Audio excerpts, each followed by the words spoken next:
Hello అండి, నమస్తే. ఇది ములక్కాడ పచ్చడి రెసిపీ. డెఫినెట్గా మీరు ట్రై చేయండి. ఈ సీజన్లో మనం ఏ ఏ పచ్చడి పెట్టినా కానీ చాలా రోజులు స్టోర్ ఉంటుంది. సో నేను ఇట్లా ములక్కాడలు పొట్టుతోనే చక్కగా వాష్ చేసుకొని ముక్కలుగా కట్ చేసుకున్నాను అనమాట. ఇట్లా ఆయిల్లో డీప్ ఫ్రై చేసుకుంటున్నాను. ఇందులోనే కొంచెం జీలకర్ర, ఆవాలు, కరివేపాకు వేసాను నేను.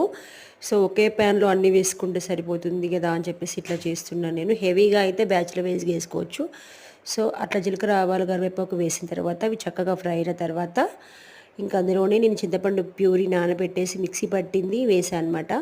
ఇదంతా కొంచెం కుక్ అయిన తర్వాత స్టవ్ ఆఫ్ చేసేసుకొని మనం కారము, ఉప్పు, కొంచెం ఆవాల పొడి, ఇంకా జీలకర్ర మెంతుల పౌడర్ ఇవన్నీ చక్కగా వేసుకొని మెజర్మెంట్ అందాజగా వేసుకుంటున్నాను. చాలా కాదు కదా కొన్ని అని చెప్పి. సో అట్లా వేసుకొని చక్కగా కలిపేసుకొని కంప్లీట్గా చల్లారిన తర్వాత మనం ఎందులో అయినా స్టోర్ చేసుకుంటే మంచిగా జాడీలో 20 డేస్ కానీ 15 డేస్ వరకు ఉంటుంది అరౌండ్.